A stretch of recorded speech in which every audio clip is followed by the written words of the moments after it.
السلام علیکم ورحمۃ اللہ وبرکاتہ۔ ایم بابو تنولی اسلامک اسٹوڈیو سے آپ کے سامنے حاضر ہے ایم بابو تنولی۔ اللہ و تبارک و تعالی سے دعا ہے کہ اے رب کائنات، میرے چاہنے سننے دیکھنے والوں کو مجھ سمیت ہدایت کاملہ نصیب فرما اور ہماری ضروریات کو غیب کے خزانوں سے پورا فرما، آمین ثم آمین۔ تو چلیے اب چلتے ہیں اصل موضوع کی طرف۔ آج آپ کو میں جو مسئلہ بتانے لگا ہوں وہ مسئلہ بہت ہی اہم اور ضروری ہے اور اکثر و بیشتر پیش آتا ہے۔ آج کا مسئلہ یہ ہے کہ ایک میاں بیوی ہیں، انہوں نے ملاپ کیا ہے، صحبت کی ہے رات کو، اب بلا غسل، بغیر غسل کیے انہوں نے سحری کر لی۔ تو سوال یہ بنتا ہے کہ بغیر غسل کیے سحری کر لی تو ان کا روزہ ہو جائے گا یا نہیں ہوگا؟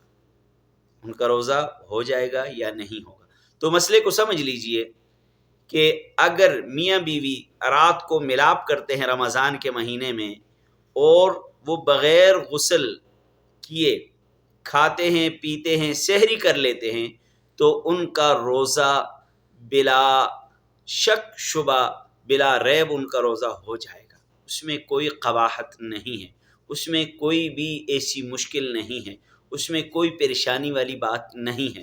تو آج کا مسئلہ گویا کہ ہمیں یہ سمجھ آیا کہ اگر آپ جنابت کی حالت میں ہیں اور آپ نے سحری کر لی ہے، آپ نے کھایا ہے، آپ نے پیا ہے، تو آپ کا روزہ ہو جائے گا، پریشان ہونے کی کوئی بات نہیں۔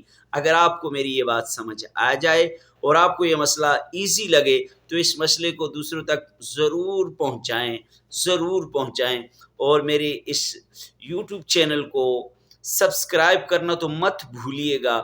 آپ کو اسی طرح کے بہت سارے اچھے مسائل پہنچتے رہیں گے۔ امید ہے کہ آپ ضرور سبسکرائب کریں گے۔ السلام علیکم ورحمۃ اللہ وبرکاتہ۔